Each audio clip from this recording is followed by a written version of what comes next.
Yeah, we designated spitters live every week. Live, designated homie, cause we spit heat.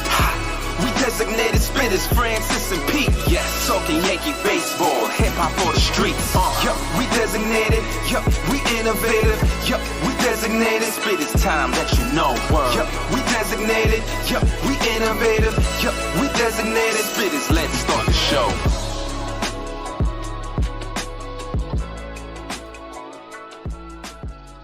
Yo, what is going on, everybody? It is another episode of your favorite, your girl's favorite, your grandmother's favorite, your grandfather's favorite, your niece's favorite, your nephew's favorite, your brother, your sister, your mother and your dad's favorite show, Designated Spittaz. What's going on, everybody?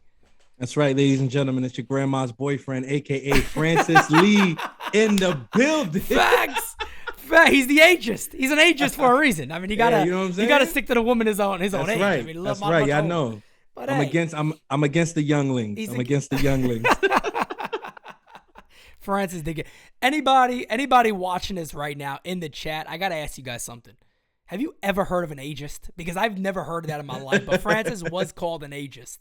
Yeah. So I've never heard of that. I'm glad I knew what they were calling. I'm glad I knew what they were calling me when they called me. Because if they would have just said that and I didn't know, I would have been like, wait, what the fuck you just say to me? Like, that would have been me. I would have did this. I would have did one of my Italian shit. What was that? What is that? My voice has to get super high. You hear this? What's an ageist? Did you hear that? I go to my bed. I said, babe, what's an ageist? What's an ageist? What's that? What the hell's that? Just gonna call an ageist. When they called me, I was like, all right, I'll take it. Now I wear it proudly. You do. You actually Francis, got it. There'll be a shirt coming out. Yes, sir. Francis Lee, the ageist, baby. Francis Lee, nice. the ageist. Well, everybody, to start the show, I just got to start off, of course, with some fun housekeeping items. The first one is, if you're not subscribed to Designated Spittaz and NyynewsTV in general, what are you doing? What are you waiting for? Click that sub button. Put your notifications on.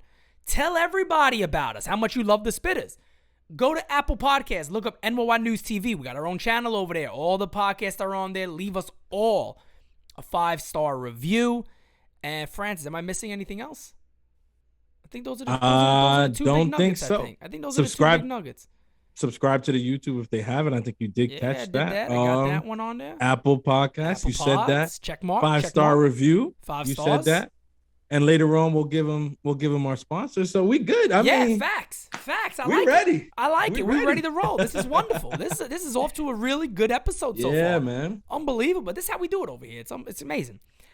Matter of fact. What's up? The one thing I thought about, just because I happen to be wearing all the merch. Oh. We gotta and you got the merch on. We both merched out right now. So, today, man.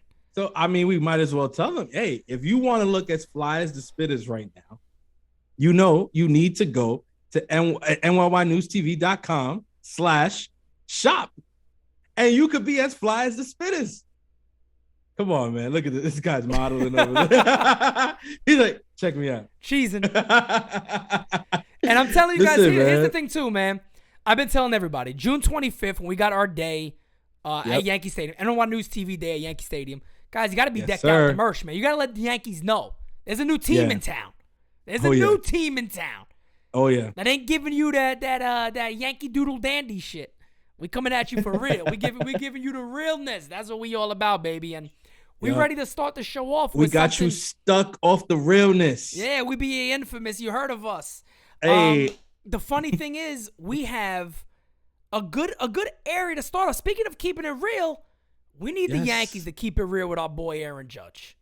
We need the Yankees to keep it real with our dude Aaron Judge. And the rumor out there is that maybe by the end of the week, maybe early next week, Judge kind of even left the door open a little bit and said, hey, if these guys are negotiating, I'm not going to jump in and say there's a deadline. They could let it keep going maybe into the season. I don't think it's going to go that far. I've said before, I'm not confident until it's done when it comes to this team anymore. I'm just not. But if I am to sit here and give the fans something, it's what I said a little bit after the wild card game when I was told that the Yankees weren't going to add no major contracts because they want to extend Aaron Judge. So it's been 100% spot on so far. I'm not going to fight it no more because we've seen it turn into reality, unfortunately. But I think, and Francis, you're the numbers guy much more than me. Yeah. What do you think this deal eventually looks like? And do you think the Yankees lowball Judge?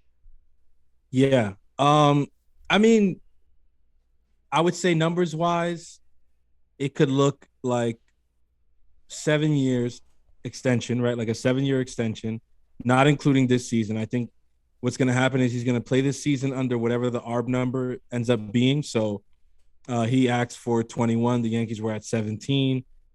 They could settle somewhere in the middle at 19, or the court could lean towards the Yankees' favor at 18 million or something like that.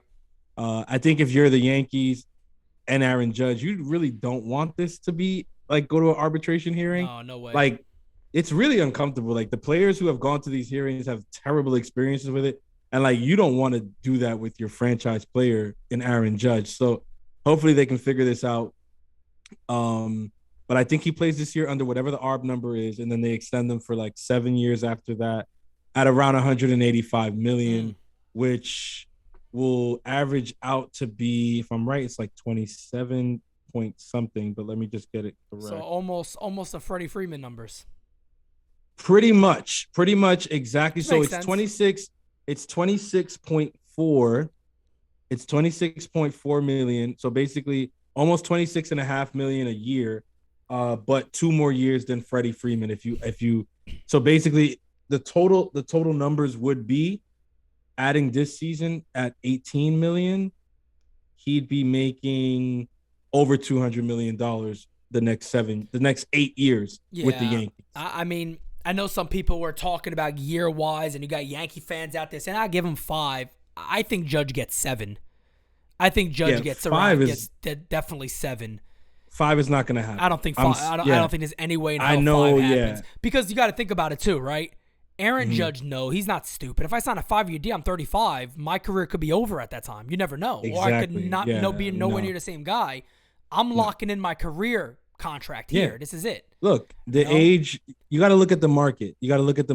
And like I said all offseason, like Freddie Freeman's deal, well, not all offseason. I would say like last year, but pre-lockout, when we were like in the beginning of the offseason, right? I was saying that Freddie Freeman's deal would be a really big deal to watch because it was going to be a good barometer for the Judge deal, right? Because they're very similar in terms of age and what they mean to a franchise. Now, you can always make the argument that, well, Freddie Freeman's won an MVP. Right. Freddie Freeman is now a World Series champion. Right. These things do factor in. But I'm talking about if you look at the overall player, like WAR and what they bring, Judge has the injury history, but Judge is also homegrown, right? Right. So it's like with the Yankees, that really means something today. He's the face. He's become the face of the franchise on top of being homegrown. That means something. So when you factor all that in, I was like, well, Freddie's got 6 years, 160. I was like, okay. So Judge is going to play this year, and they're probably going to want to extend him 7 more after that to have him with them until age 38, because Freddie Freeman just got signed through age 38. So you know what? I was like, Judge is going to have a deal that takes him through age 38. Right. If Correa would have signed the 10, 11-year deal that they were predicting, it would have ended at age 38. Right? Yeah. Corey Seager's deal ends right around age 38. So the big contracts, the big extensions right now, that's where they're taking place. It's about age 38 that they're taking hitters. So just do the math. If Judge is going to be 31 after this season, then 7 more years gets him to 38. Yeah, I think it only makes sense too. And you got to remember, and people always talk about risk and all that. I guess the one big thing for Aaron Judge that I'm really wondering if the Yankees do, you think they put that tag on him of captain? You think that's something that they try to entice him with to maybe bring him in and go, we want to go this route? Because let's be honest here. Robinson Cano wasn't Aaron Judge in the sense of Robinson Cano was great. Yeah, he was as a Yankee, but in the sense of I am the leader of this club. There's no question. I don't think anybody sits back and goes, "Who's the face of the Yankees?" And they go, even as much as I love Stanton, they don't go Stanton. I think everybody goes Judge. They don't say face. Cole, they say Aaron Judge. No. And Judge Robinson Cano never had that. He played with Derek Jeter, A-Rod. It was different. He played with much more stars that were well known on his club and legends. If Derek Jeter was on this club right now, it would still be Derek Jeter's team, no matter what. Of course, no matter what Derek Jeter eclipsed. Jeter just eclipsed everything. So it was Jeter's up there with Mantle and those guys. I mean, nobody is really on that level. So I wonder if you think about the guys that can get that, who better than Aaron Judge? Let's be real. I mean, he does everything that Jeter did in the sense of talking to the media. I mean, I think their personalities are very, very different. I think Judge is more in your face and a little more direct than Jeter was. Jeter didn't like to answer questions directly. He would really process it and answer it in the best way he can, which just plays into who he was and who he still is, and it worked. Yeah. And nobody really, sometimes I think fans, I know myself, I used to get mad towards the end of his career. I'm like, man, can this guy just tell the truth for once? Or like be more honest about things? But hey, that's open up a little bit, and we're gonna be seeing that with a documentary hopefully soon. That maybe there's a little openness to Derek. But when it comes to Judge has some really moments when he said, I gotta talk about this. He said, "Turn to the corner." He said, that man said, like, your manager Aaron Boone said that you guys may be turning. He said, "Turn in the corner." He was like, shut up with this turn in the corner shit. That shit, we suck. That reaction was like, that was the best. But see, that's the thing, because it was like, you could tell that was just like a real Make time that man captain, damn it. frustration reaction. Oh, no doubt. Listen, I don't think you're gonna find an argument anywhere across this fan base. Actually, let me not say that. Yeah, you will. This is the Yankees. Yeah. You can find any argument. You'll find an argument on anything. You can literally do, but I would say the vast majority wouldn't really care. I think most are gonna love it. There's gonna be others who are indifferent to it, and then there's gonna be a small percentage who would be like, "Oh, we don't want him to be a captain." But right. Listen, it is what it is. Like, if he signs his extension, if he's gonna play here through age 38, he should be named the next captain. I would say I would be comfortable with him being the first captain after Derek Jeter if we sign him through age 38. And this kid came up through our system, called up, what was he, like 26, 27 when he got called something up? around 25, around that 25. 26. So, I'm saying, got called up, like 25 more, exactly. So got called up at 25. If he stays here through 38, I mean, that's literally, you're talking 13-year major league career. Yep. Plus all that time in the minors, like he was the baby bomber. Then he came into his whole life basically as a Yankee. Like, he could be a captain. He was part of Jeter's little leadership councils. Remember that? Yeah, when they would learn like how you do these things. You go talk to the players, and he does that now. So I don't think it's funny because it's really one of those topics where we can discuss, and it's like there's not really a negative here unless it goes sour. And if it goes sour, everyone knows who they're going to be mad at. It's not going to be Aaron Judge. Nobody's gonna sit here and be like, then again, let me not say nobody, because there's some people in this fan base that are like, well, we're gonna just trade him then. Just trade him. It's okay. No, there's a lot of people saying so. There's already, because there's already like the propaganda out there that Judge might be asking for this or asking for that. I saw a Heyman tweet today that already was like, wait, what? It was like Judge is looking to be the fifth highest paid outfielder or some shit like that. I was like, shut up. Like, always with this, like, nobody knows what Judge is asking. And here's the thing that pisses me off. Nobody knows what he's asking for. And why are they pretending that they know? Well, he's not even signed to Boris. As somebody, and maybe people are recognizing it more now because I think they are. As somebody who every now and then when I have it, I put information out there, whether you call it breaking news or right, wrong, whatever. Yeah. How could a guy like John Heyman be so friggin' wrong all offseason? Buster Olney. We've seen it so much this offseason, how bad it really was. They didn't know what the frig they were talking about with many things. No, they're just putting out.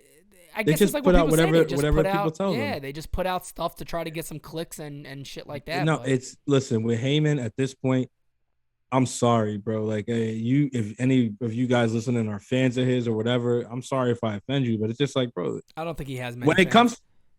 comes to, yeah, I think when it comes to reporting, I'm not saying like his work as like an analyst or whatever. That's a whole different argument because that was check bad swing too, man. That check swing thing he talked about. That's a whole other thing, God. right? If you just I'm not going to talk about. You just make an attempt, he swung. What? Yeah, it's like, wait, but as a reporter, right? Like breaking news, whatever. Like he's a hack. Like when it comes to that, he is a hack. It's bro. been really bad. Everything. Hey, look, all he does is like incite Yankee fans. Like the Yankees are in on Seager. The Yankees are going to sign Correa. They're talking to Correa. Not going to sign. No, they're talking to Seager. And they're it's talking easy to to Correa. say. That's easy shit to say about anybody. They're talking. Yeah, they're having a conversation. Okay. It's like, yeah. So, and some people can say, well, he did it. Maybe he wasn't lying. Maybe they were. It's like, yeah, but you know what you're doing when you're an MLB insider and you tweet something like that. Right. And that's the shit about it that I don't like. It's like, don't do that. Let's be honest. The Yankees are going to talk to everybody that's a free agent. They have to do that. Cashman wouldn't be doing his job if that's the case. Exactly. Even though some of us believe he's not doing his job, but you know what I mean? It's doubtful. That's an easy tweet to put out there. The Yankees touched base with Boris last week, actually. Oh, great. It's like, the Yankees were in on Correa to the last minute. The Yankees, it's like, wait, but then Boris comes out and exposes it. Yeah. That's the shit. And that's the shit. It's like how many times? Because Boris exposed the shit out of them. Basically, the Yankees had dropped out of the Correa stuff a long time before the last deal that they had on the table was the 4-year deal. Yeah, 4-year. Didn't they go back to the Yankees on that? And on the 4-year, they were like, yeah, we're not interested. Exactly. They were like, we were just doing due diligence. Basically, Cashman said, just doing our Cashman said, I can't do SGR, but I'll try. He said, didn't you know about IKF? Yeah, we're yeah, Scott. Exactly. We're okay. We're all set. We're all set at shortstop. We're a Death Star. He came out. Yeah, and you know what? We should have known from back then. Because if any of you guys watch Star Wars, all the Death Star ever does is get blown up at the end of every freaking movie. And a stupid ass way to get blown up too. We're a fully operational Death Star. That big ass thing somehow gets blown up that damn easily all the time. You know what? He's been trying to tell us all along, and you idiots just don't get it. Yep. That's exactly what we are. A fully operational Death Star that will blow up at season's end every single damn time. Shit. That's what we are. Everybody saw it as like the cool thing. Oh, yeah, the Death Star is so cool. Yeah, what happened to the Death Star? Yeah. That's right. Exactly. It's like, bro, the Death Star never works out no matter how. Never works out. Lose. So, what I was saying also is Cashman has been. Oh, is my mic still good? You're good now. Yeah, it went out. It went out for a second. Oh, okay, that was weird, but whatever. I'm back. Cashman has been saying it like on spring training every time they put a mic in front of his face. That like once we were, we checked in on some people, but once we were set at certain positions, that was it, and it was just like, my bruv, like you got set with IKF. Like, let's not pretend that you ever wanted to sign one of these all-star shortstops. Matter of fact, Francis, I know we typically get into the tweets of the week later, but I think it's a good segment into what I want to talk about, which is a couple of different players on this team. So I actually want to jump to the tweet of the week real quick. Let's jump to that. And this is from @MichiganYankees. Ken Rosenthal was on R2C2. This is quotes from him, and there's two of these, so stick around, everybody. Correa on a short deal would have set up perfectly for the Yankees. These are Ken Rosenthal's words. Maybe they did not see that short deal materializing. In retrospect, they set the Correa signing up for the Twins, as I famously said on a rant. I don't know that Freddie Freeman wanted to go to New York, and now we continue on. Again, let me just throw up the handle up there for @MichiganYankees. Great job putting this out there. He says, again, when you are looking at that combination, Correa, Gio, and Sanchez versus Donaldson, IKF, and Rortvet, that is where I don't know if it is going to come out okay for the Yankees. And guys, I'm very, very happy that an insider like Ken Rosenthal is saying this because, Francis, I'm not being a dick to anybody. I even explained this to my father today. Me and Pops talked on the phone for a minute today talking about IKF and a few of these players. And, my father's older. He doesn't spend time on Twitter and things like that. So he doesn't know. Good for him, right? Yeah. It's better for his health. No question. So he doesn't, he doesn't see a lot of what the fan base is saying. He'll look at numbers. He's a very, very, very numbers-driven guy. He knows numbers extremely well. He remembers them extremely well. And, we were talking, and we started with IKF. And we started in that situation, this new Yankee infield, what it looks like, Donaldson at third. And then we brought up IKF, and there's one thing about supporting what your team does. And there's another thing about being a bit realistic when it comes to players. I see people online, some people that really change their tunes. I'm not going to name names because I'll let them be because, at season's end, it'll be fun to talk about it, if they were right and maybe if I'm wrong. There's people out there saying that IKF is going to hit 300 plus, 200 hit guy, bat 290, 300, 35 plus doubles. Here's my thing. Guys improve, right, over time and things like that. Yes, they do. But even when a guy is bad, he shows some sort of stat that you could look at and go, you know what? He is better than what he's performing. That's the great thing about analytics, and I'm going to shout analytics out here. There's a lot of numbers you could look at with analytics and go, you know what?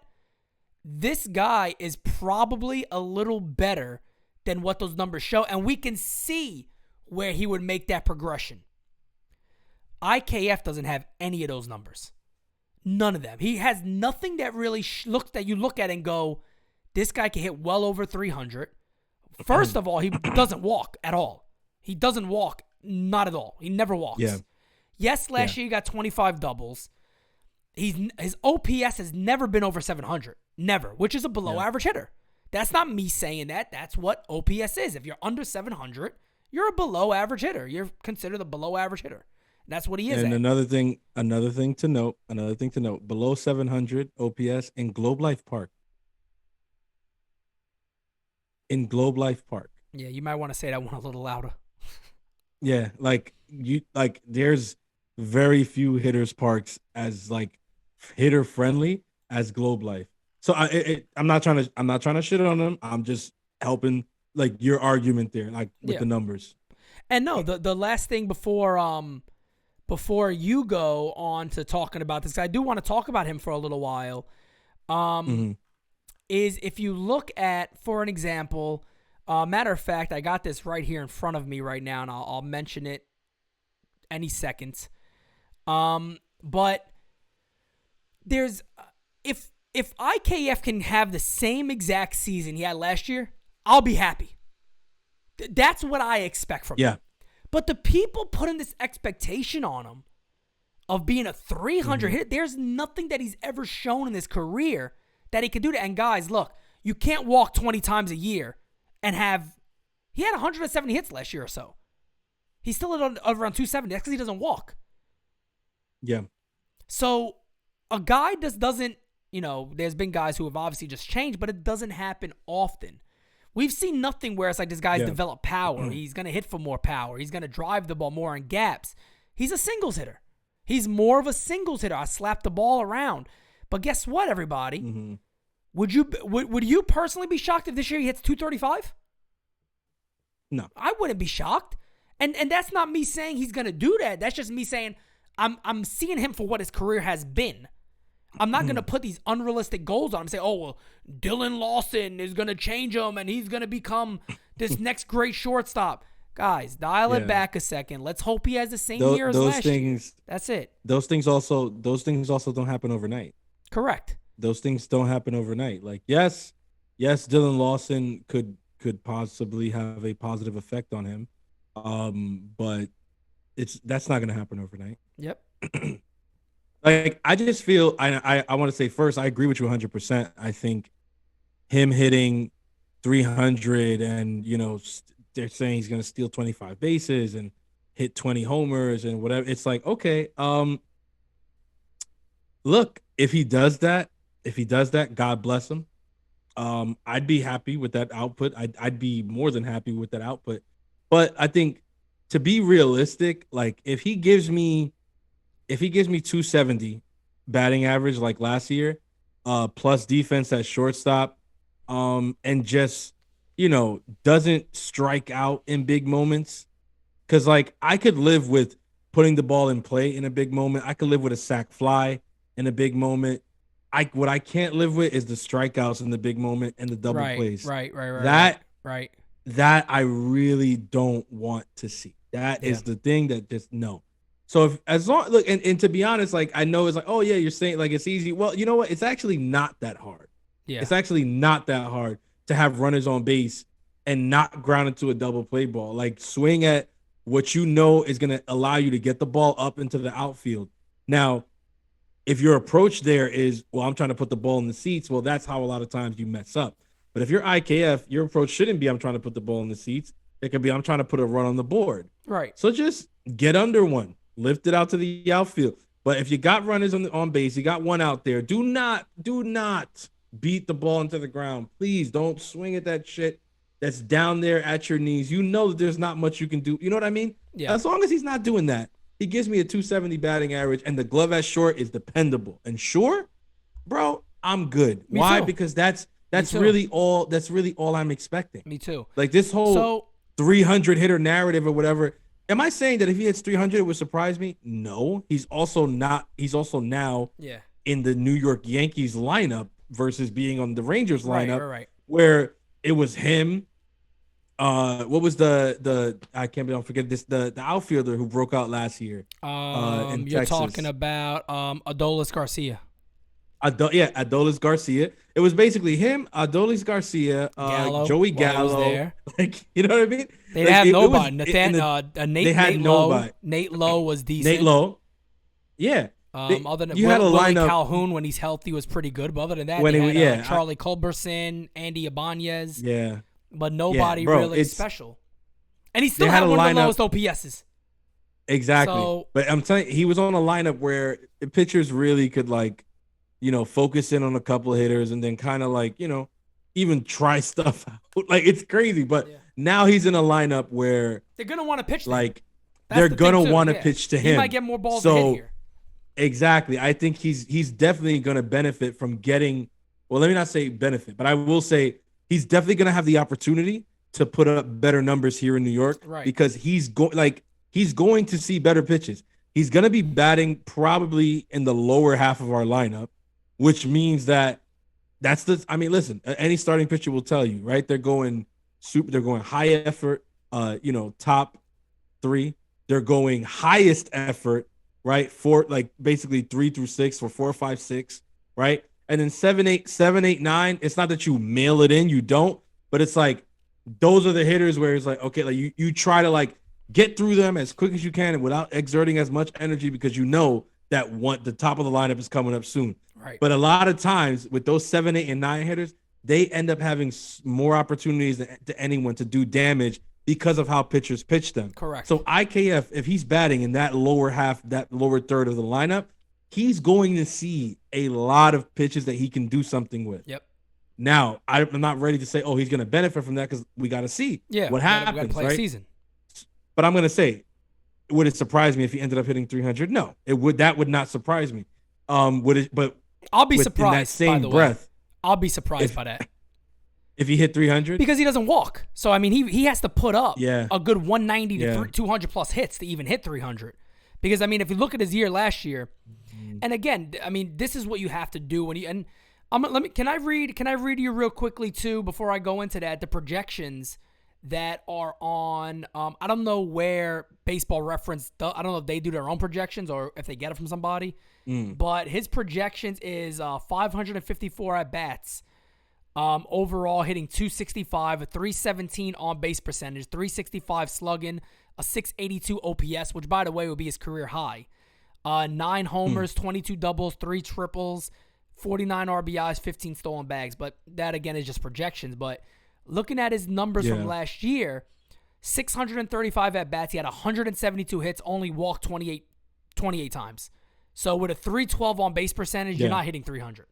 So he would have needed alone almost 30 more hits, which would have put him at over 200 to come close to hitting 300. That's what I'm saying. So I could see him. He had 172 hits last year. Yeah, 172, like, 25 I could see him being in the Yankee lineup. Like, if he takes advantage of the opportunity that I just outlined a little while ago, like that could translate to 20 more hits on the year. That wouldn't surprise me. Right. No, that wouldn't shock me. But again, in that same breath, would it shock me if he bats 240? No. You know what I mean? Would it shock me? And it shouldn't shock anybody. There's a lot of things. There's a lot of things that come with coming to the Yankees playing. I mean, the AL East is not the easiest place to play. This is a kid who grew up a Yankee fan. Oh, better pitching too, by the way. Would you agree with that? Yeah, no, I would agree. Who was in the West, really? The AL West, I mean, look, Verlander was out last year. The Astros, they made it work with what they had. I mean, you got Ohtani on the Angels, but everybody else was pretty much, I mean, there was really nothing you worried about on that rotation. I'm not really saying year. the East has amazing pitching, but you got Toronto, who I think's pitching is very underrated, by the way. Pete, I think you have Toronto and Tampa. With Toronto and Tampa Bay alone, it's like that. He's gonna see a lot more tough pitching. I agree. And Eovaldi, the Mets. I mean, he gets to face the good old Mets, so you might face Scherzer and DeGrom a couple of times, or Bassett. Yeah, Eovaldi's not a bad pitcher at all. He's a very solid arm. Houck, or whatever his name is, Houck, whatever the hell his name is. Yeah, Tanner Houck, another decent pitcher. I would bring up Paxton and Garrett Richards, but they don't scare me at all. Right. So he could do the Glaber and make his season off of the Orioles. I think the Yankees got to do that this year. They can't pull no losses to the O's, man. Not this year. Look, this year it's like even worse. I'm gonna say if we get into that. But here's the thing, and that's where people are gonna run with that narrative that they've already started. This team is better. Like, you guys are gonna see, they're gonna prove you wrong. It's like, okay, yeah, whatever. Like, yes, they got better. No one is saying they did not get better. This is my issue. My issue is when I say that they should have done something, it's not discounting the fact that they are better on paper than they were opening day last year. You're not allowed to say stuff like that anymore. That's the problem. Exactly. You can't. That's the issue. That's the issue that you face on Twitter. I have to agree. I have to agree with the masses. It's a joke. They're like, this whole week on Twitter has been the most annoying. Time. I think not the most annoying, because Yankees Twitter can get, but this is right up there, because there's been this sentiment all week that is just like, let's bash the Yankee fans that complained about the offseason. That was the cool thing to do this week. Yeah. That's what the cool kids of Yankees Twitter were doing. And you know what? And you got a lot of the former bashers who are now on that side of saying everything's okay, everything you can't complain. Which is a joke. Which is a joke to me. What should they have done? Are you kidding me? half of them have to be trolling. Like, and if they're not, it's just like, bro, what happened? You fell on your head? Like, what's going on? You doing drugs all of a sudden? Right. Talk to me. I'm here to help. But we can help you, bro. That was the thing this week. Like, oh, let's bash the Yankee who have something to complain about. Oh, you shouldn't be complaining. Oh, Rizzo is so good. Oh, IKF is gonna be great. Not saying look at Josh Donaldson's last 3 seasons. Earl put it up today, and I'm gonna say his name because he's been the one who's frustrates me the most, because that's my fucking guy. But he's been pissing me off the last couple of days with this shilling shit for the Yankees. It's a joke. Right. It's a fucking joke. Especially you, because you actually have a brain, because I've talked to you in the past, and I know that you know your shit. But the last couple of days, Earl's a good dude. I don't know what happened. You've been on. He even commented on my stuff, like, well, what should they have done? I'm like, bro, you ain't seen this whole offseason? What was available? Come on. Are you kidding me? He tweeted today the last 3 years of numbers between Correa and Donaldson. And because the stats that he chose to post were close, like, of course, people are like, oh, well, you see, look at Josh Donaldson. See, he's not that bad, whatever. So I simply quote tweeted it and said, okay, 3 years from now, let's do it again. Because why do we care what the last 3 years were exactly. when neither one of those players was on the Yankees 3 years ago?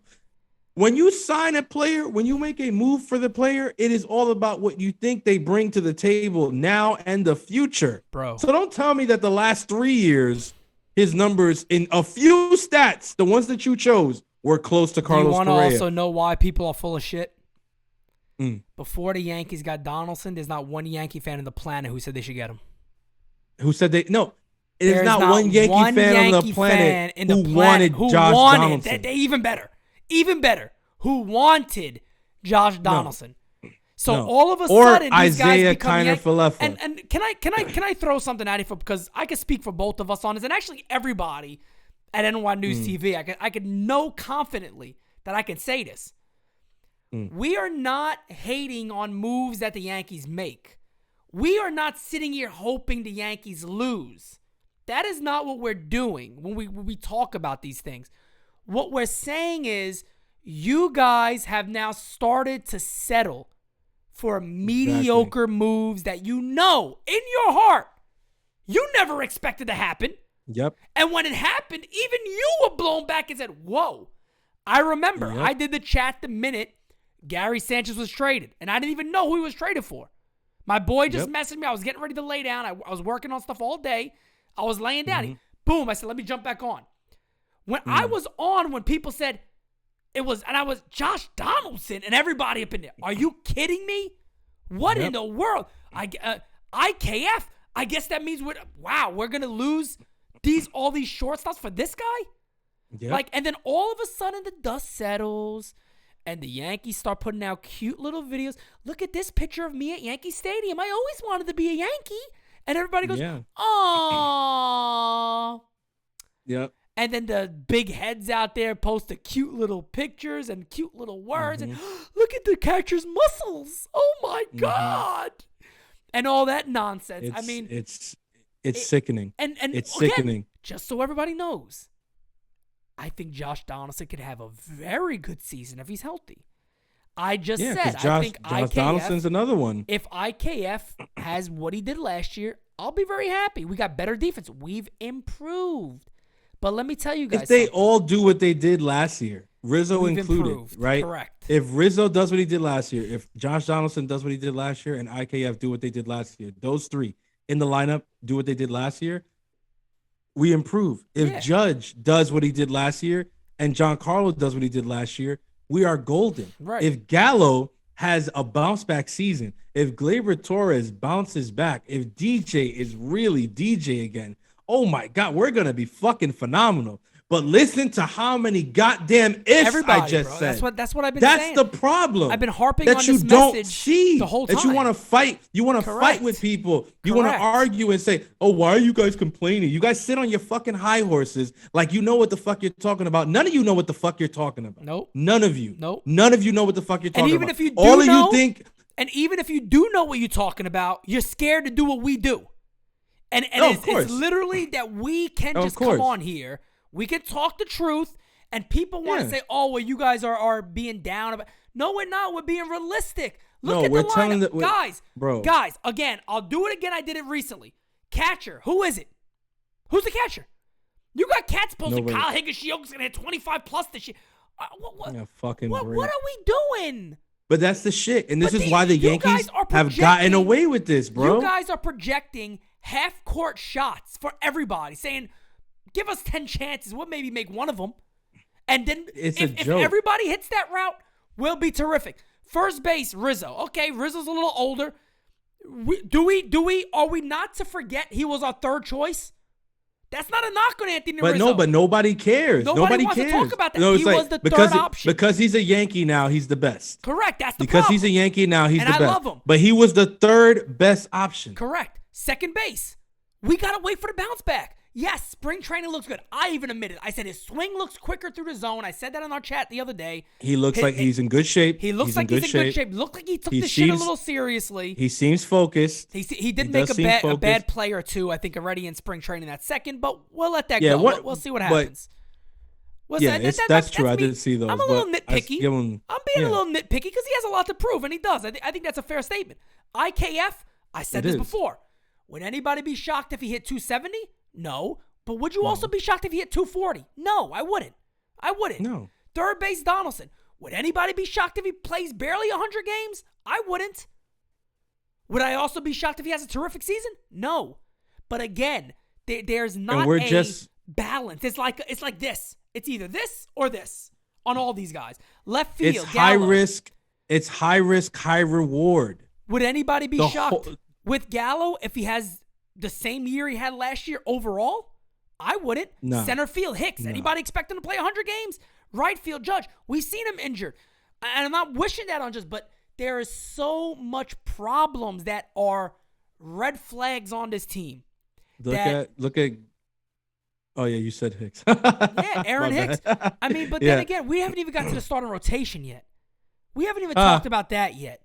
So no, but here's my top message five to fans. Top five. Top five. Yeah, because the numbers last year. Okay, yeah, we base everything off last year. Great. Yeah, numbers last year when it was proven that they were using a dead ball for most of the freaking year. Exactly. Right? We're gonna run with that. A bit of a difference. We're gonna run with that. Mind Exactly. you, none of our pitchers can get a Blue Jay out in the first 3 innings of spring training. Oh, don't worry, it's just spring training. Yeah, nobody cares about spring. Nobody's actually trying at spring training, except the Blue Jays actually look like they're trying. Right. So what I'm doing here is just saying there's nothing wrong with saying that your team does have obvious red flags. We're not creating red flags. We're not looking and pulling from guys. It's all low hanging fruit. Nah, we're supposed to agree. No, we're supposed to agree. We're supposed to talk here's the problem. And this is why, like you've been saying, and I want to give you that credit on air in front of everybody. Pete has been saying this since literally, I would say, before the off season leading into the 2021 season. He says, we're going to start this channel, right? And it's coming at the perfect time. Yeah. Truer words have never been spoken. Because the problem with a lot of the other podcasts out there and platforms and content creators is that you dumb sons of bitches will talk yourselves into anything that this team does. And that is why they've been able to get away with it for years. And NyynewsTV is here to be the platform for the fan who is no longer sleepwalking through their fandom and doesn't want to, and is tired of talking themselves into Corey Kluber. Yep. Talking themselves into IKF. Talking themselves into Josh Donaldson, talking themselves into Jay Bruce, talking themselves into Encarnacion, bro, I can do this. Can I add one? Talking themselves that we shouldn't have got another starting pitcher because Severino should be the number 2 and he's going to be fine. Yeah. Yet he hasn't pitched since 2019, but we're going to put those expectations on him. That's cool. No. That makes sense. No, and then you got people on Twitter, oh, he hasn't pitched in 2 years. He's coming off an injury. What do you guys want him to look like in spring training? No shit. No. Bro, that's the issue. We know that. We know that. The reason that we're tweeting about it is because the Yankees think that this guy who hasn't pitched in 2 years is going to be something good. And it's not that let me not say something good. No, they think he's going to be the number 2. Number 2, right, exactly. That's and you know what they'll why. tell you? We could manage it. We'll manage that. Yeah, we'll the same way the same way they managed Game 2 in 2020. They did a great job with that one. Look, you want to know why? They couldn't even get to a fucking Game 2 last year. You want to know they why? They couldn't even get to a Game 2 last year. Exactly. We didn't even have and on top of it, he admitted it himself. He said, I'm not using no excuse, so I'm not going to use excuses for him either. Cole shit the bed. He shit the bed. Did. He shit the bed all season in big games. We're going to sit here and say, well, we can't talk about that. He did. That is not. He did. You as a fan can say that. There's nothing wrong with saying Cole himself needs to look. Exactly. We talk about pressure on here. Cole had bad starts. He had bad starts against the Blue Jays, the Rays, the Red Sox, the Mets. Like, bro, let's not play that game. There was a tweet I at the love end of the Garrett year. Cole, We shared it a lot. Honest. Remember? We shared it a lot. Somebody, I wish I could credit them. I forgot who it was. Damn, yeah, you're right, because it was a great fucking tweet. From the big games of the year, and none of them were good. Yep. None of them were good. It was bad, bro. Again, not saying it was bad. Cole wasn't great. He was very, very good most of the year. But to sit here and say the Yankees shouldn't have made another move because they got Cole, Severino's coming back, we got Luis Gil, we got this guy. Now you're hearing again, hey, Davy Garcia looked good. I bet he gets back up in there. Okay. All right. Wonderful. No big deal. We'll keep playing the same fucking game year after year after year. And people aren't going to sit here and go, Brian Cashman's new thing now. You see this new thing he talks about? Well, we got the biggest payroll ever. My man, you should never say that. Our biggest payroll ever. I wish to God we had a beat reporter that said, Brian. A beat reporter that would say, yeah, your biggest payroll ever, and it's third in the league. And I would say flat out, Brian, your biggest payroll ever. You should be ashamed. You know what? No, here's it. Biggest payroll ever.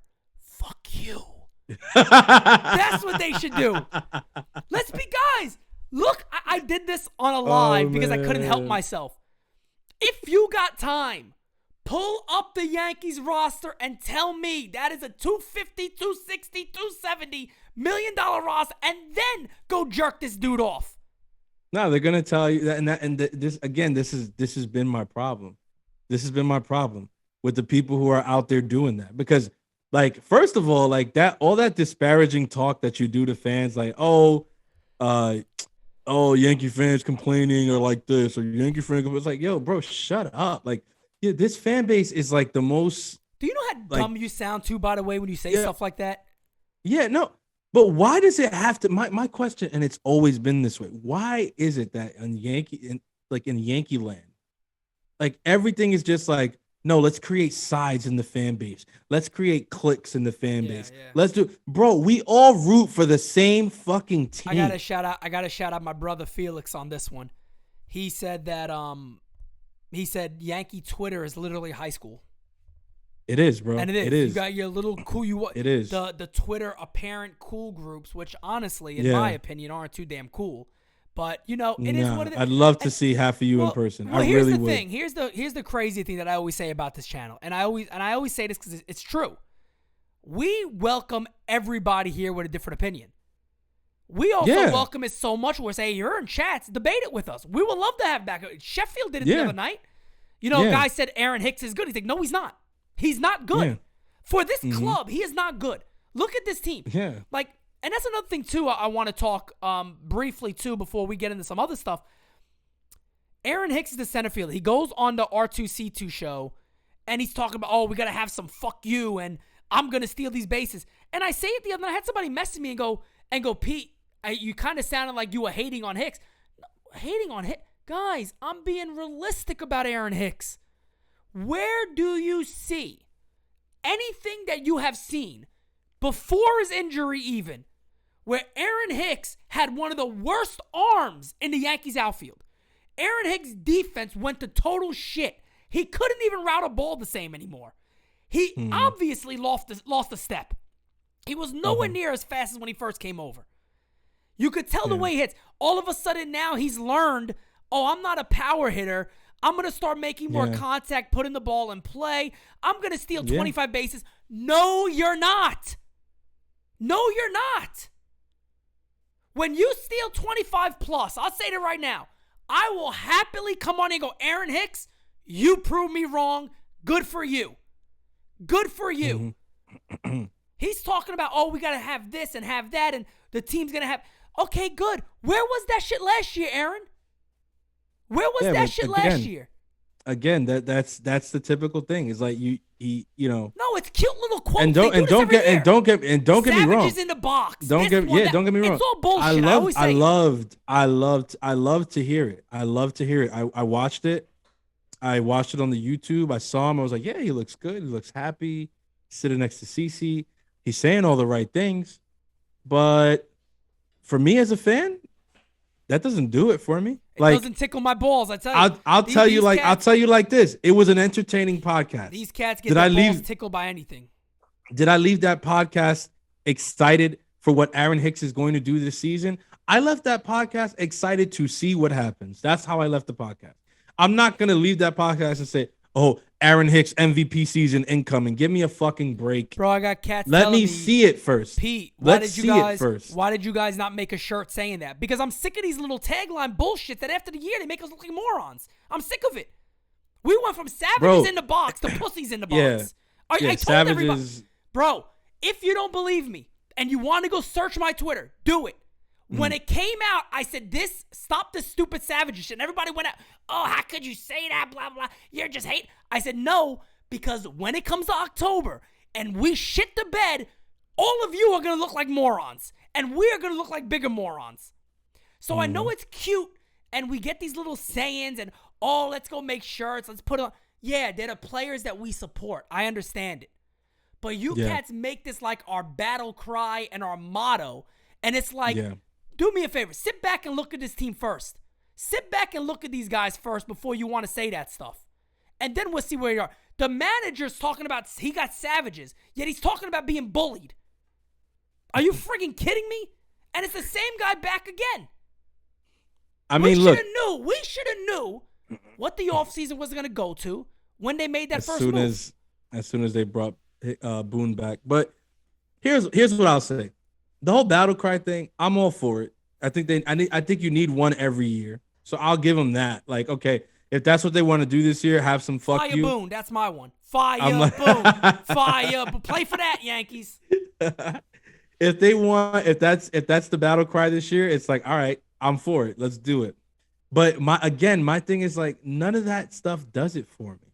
None of that stuff does it for me. Another tweet that pissed me off from the same dude talking about, oh, the Yankees won 92 games last year and did this and did that or whatever. And I literally responded, it was like, yo, the Yankees underperformed all year.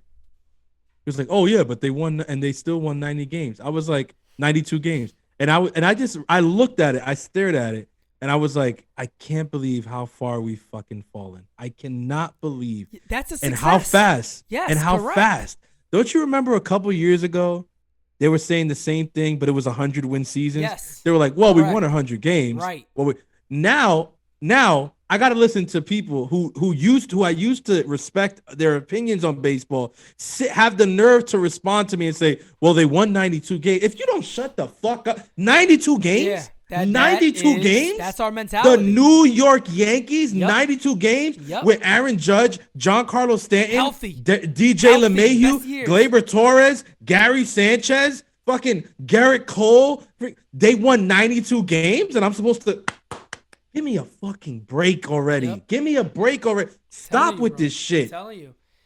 Stop with this shit. I don't want to hear that. is I don't want to hear that nobody- if they win 95 games this year. If they win 95 games this year, I don't want to see anybody. Well, they were better. They won 92 last year. They won 95 this year. But I don't want to see that. We're not poverty franchise. I don't want to see That's that. not who we are as a Yankee fan. I don't want to see that. You know what I mean? What kind of shit? Yankee First fans of all, cannot be that way. They should not be that way. Pete, when the hell was it ever about regular season wins? Never. First of all, why are people replying to me with basically they weren't that bad last year and they've gotten better this year? Are they a World Series champion team or not? No. Stop with the bullshit. No. Let's put all our cards on the table right now. And this is the part of the podcast. I can't wait. Once it comes out, I'm gonna screen record this shit and I'm gonna tweet it out. All of you, put your cards on the table right now.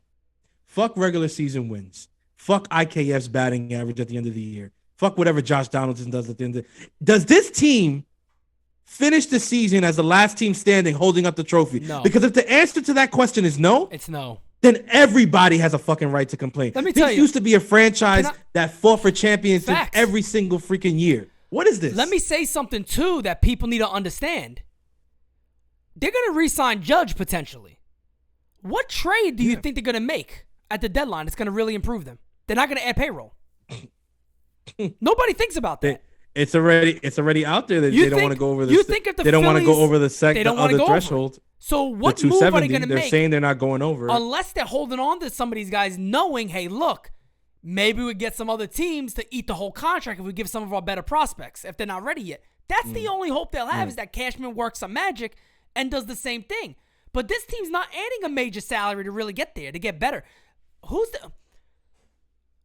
It's as simple as this.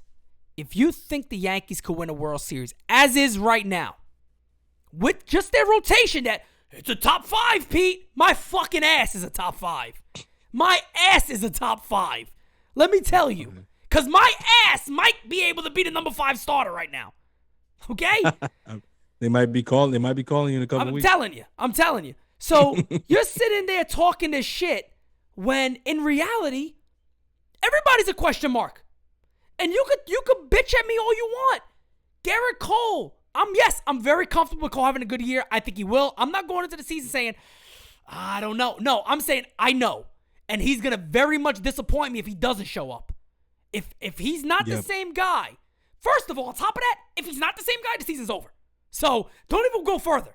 Yeah. If Garrett Cole's not the ace, not the Cy Young candidate, the year's over. So there is no other way to look. The year's done. How did they figure that out? Luis Severino doesn't give him 25 plus starts, they're fucked. They got innings limits on all these guys. Jordan Montgomery, okay, hopefully he shows his signs and he continues to step up and get better. Jameson Taillon, do you expect 30 starts from Jameson Taillon? I don't. Luis Heel, I know he's there. Nestor Cortez, we all love Nestor. Hey, look, he got a turtle. He's so cool. We love Nestor. Yeah. We love Nestor. He doesn't go 5 innings. Doesn't pitch into the 6th inning. Never. And if you guys think it's like, yeah, but we get, like I said, we have Luis Heel. Great. And, Herman will come Schmidt, back. Great. It's like, okay. It's like, great. Yeah, you got depth pieces and they can come and spot start or whatever. But it's like, bro, you sit there and you look at teams like the San Diego Padres, the Los Angeles Dodgers. The Dodgers by the way, the Dodgers payroll looks like it should be that. Yeah, that's what it should be. You can look at their roster and go, I can see it. Exactly. Their payroll is, and not only that, does their roster match the payroll, but their payroll looks what it should be. Correct. Exactly. The Dodgers are the second most valuable franchise in baseball, and their payroll is at like what, 260, 280, whatever. Yes. I don't know. It's high as shit. Look at that rotation. Look at the Mets rotation. Like, when you look at these rotations, I'm not saying that they're not going to need spot starts from people, because they will. It's baseball. At the way that the game is played in the modern era, I mean, starting pitchers, you probably see what, 10 plus different starting pitchers start games for throughout a whole season. But having your core guys, like, listen, these 3-4 guys will be there most of the time. 1, 2, 3, 4, right? Or 1, 2, 3. Like the Mets, they got, look, Cole, DeGrom, Scherzer, Bassett. That three right there, it's like, bro, it really doesn't matter who's pitching behind that three right there. Exactly. Now, do they have injury concerns? Of course. Everybody does. Everybody does. Everybody does. Of course they do. Right. Of course they do. Right. But it's the same as pretty much anyone else. Look at San Diego, bro. They just keep freaking adding. Their rotation it looks really solid. Look at Toronto. No. Toronto, what are you talking about? Toronto got worse. They're so bad. Worse. They don't. Is that people forget? Let me tell you something. I was talking to my dad about the rotation, and I forgot Barrios was even on a team, and I was like, damn, they got a good rotation. And he goes, oh, you forgot Barrios. Oh shit, that's right. Yeah, bro. It's Ryu, Barrios, Gossman, Manoah, Pearson. Who did I forget? Kikuchi. That's 6 MLB starters. 6 starting pitchers, you can make bro. Look, I know people want to shit on it, and here's my response to that. Ray left, but they added 2 starters. They also said, we're not going to depend on potentially Pearson or other guys. The Yankees, right now as it stands, are going to have to depend on Luis Heel. They're going to have to depend on Cortez to probably do more than he maybe should. And be lights out. He better be Tom Glavine. You got Yankee can't tell he's Tom Glavine. Okay, let's see Tom Glavine. Yeah, I bet. I mean, look, my thing again is like, listen, if this team was in a different market, you would never hear me saying half the things I say. If we were in a different market, like, a lot of this stuff would make sense to me. Like, no, let's hold back. Let's rely on the kids. Let's go stopgap. Let's wait until our guy comes up through the system or whatever. The reason I get so upset, and so it's like, you guys forget what the hell we're doing here. Like, these are the New York Yankees. People forget these are the New York Yankees. Like, they forget it. And we're depending on a makeshift rotation, a lineup that is if after if after if after if after if after if. Facts. Because even the best players in our lineup have concerns, right? With Judge, you don't have a concern about his production, right? No, not at all. The concern is always the concern. Same thing with Stan. The concern always and will always be is injuries. Yeah. Like, are you going to give me 150 plus games? The fact that they did it last year was very good. Yep. Am I encouraged that they're going to do that in back-to-back years? I mean, I would say history shows that probably is not the case. I'm Right, not trying to right. jinx anything. I'm gonna knock on wood just so you know. I'm not. It's trying to jinx hard. anything. It's hard back-to-back years to have both your boppers in there and do what they do. And do what they did. Like, Yeah, chances it's not are, easy. think about it, Pete. Think about it, Pete.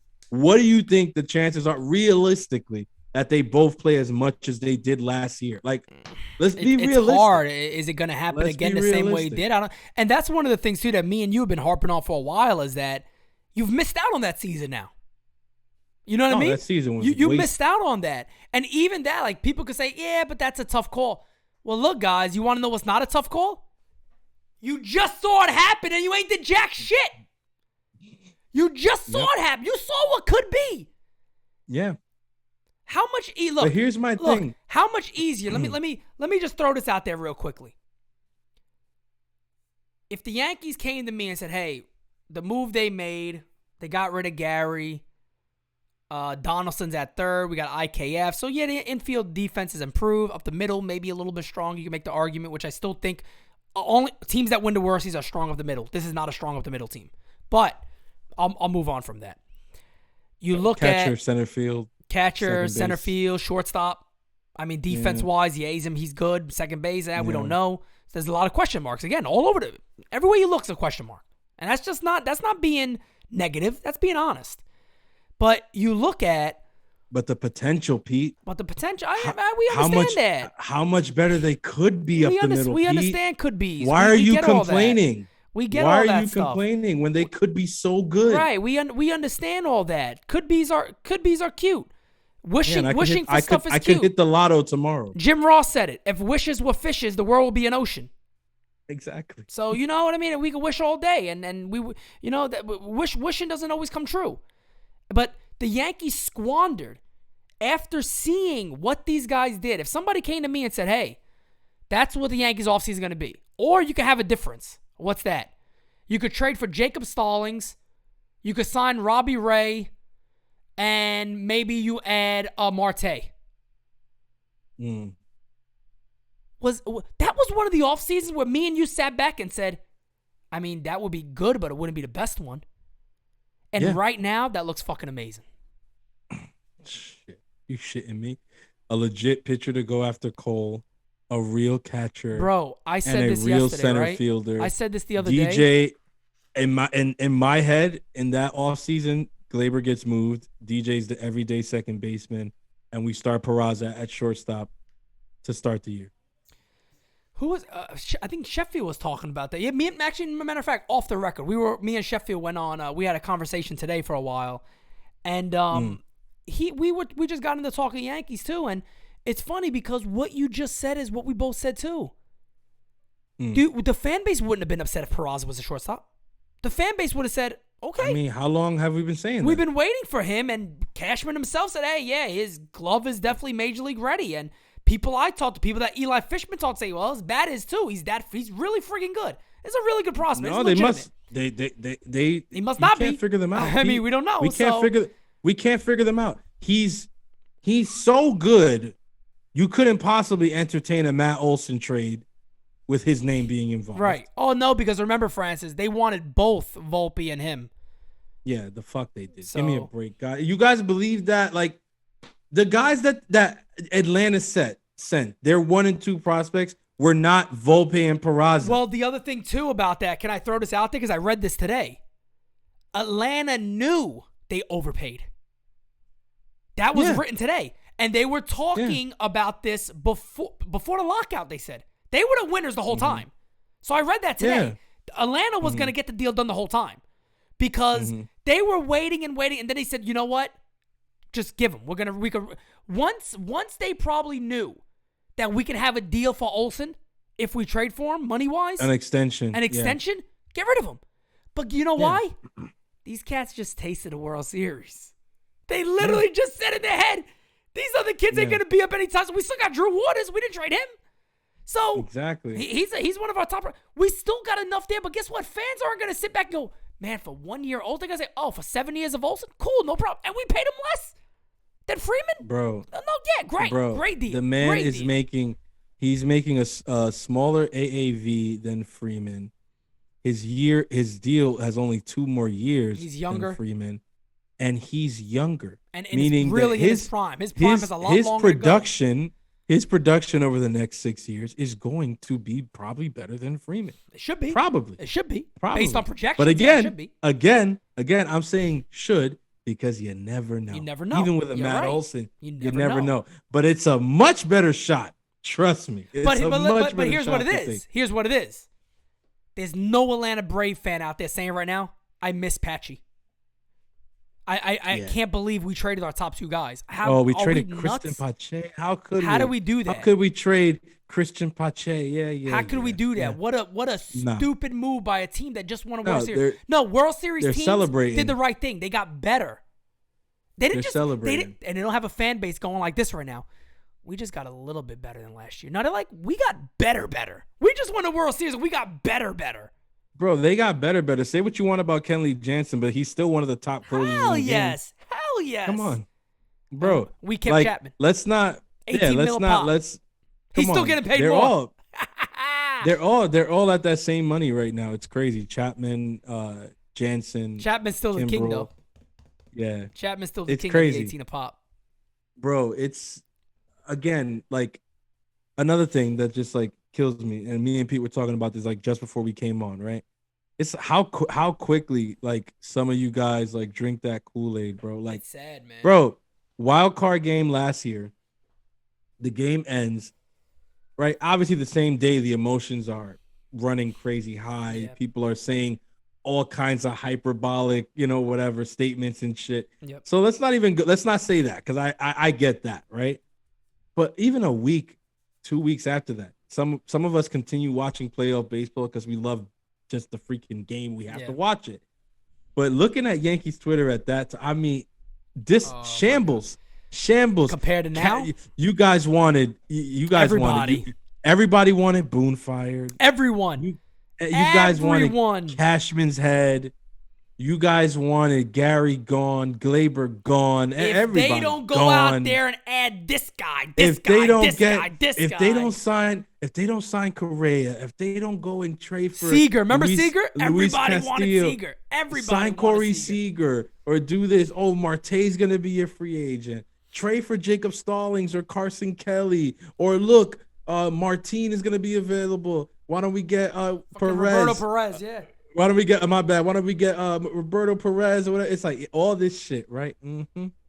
And here we are, March 26th, and the same people saying all that shit are talking themselves into a catching platoon of Higgy and Rohrvecht, who's injured. Matter of fact, who the hell knows? We really haven't seen him, so we don't even know. What are we? What is it, like 11 days now from opening day? Something like that. It's like it's less than 12 now. I think it is. Bro, yeah, it's less than 2 weeks. We don't have a legitimate starting catcher on a World Series caliber team. We don't have a legitimate starting catcher. We're going with it. We're going with our backup Higgy and Brantley. Higgy and think about this. Higgy.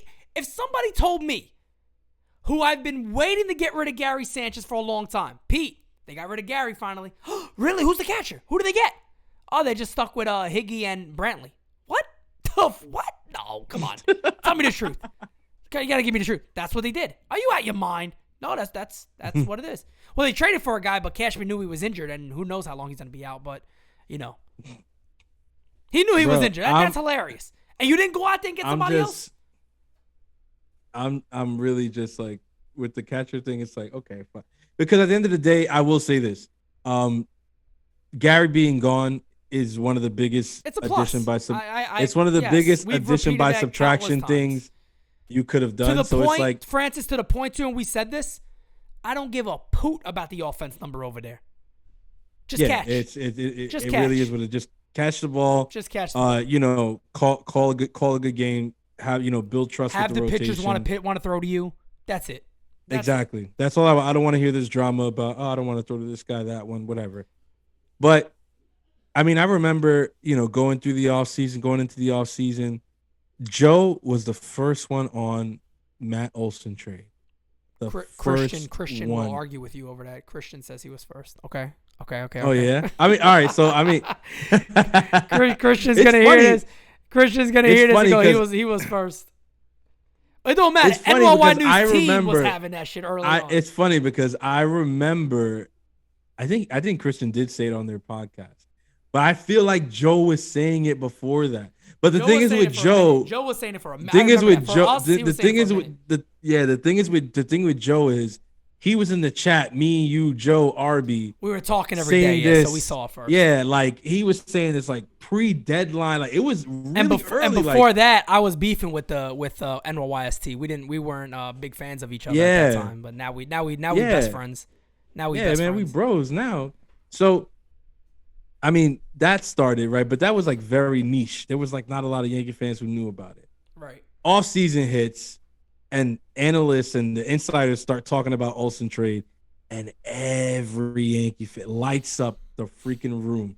Right? You had some that from the jump knew that Freddie Freeman wasn't going to be a Brave anymore.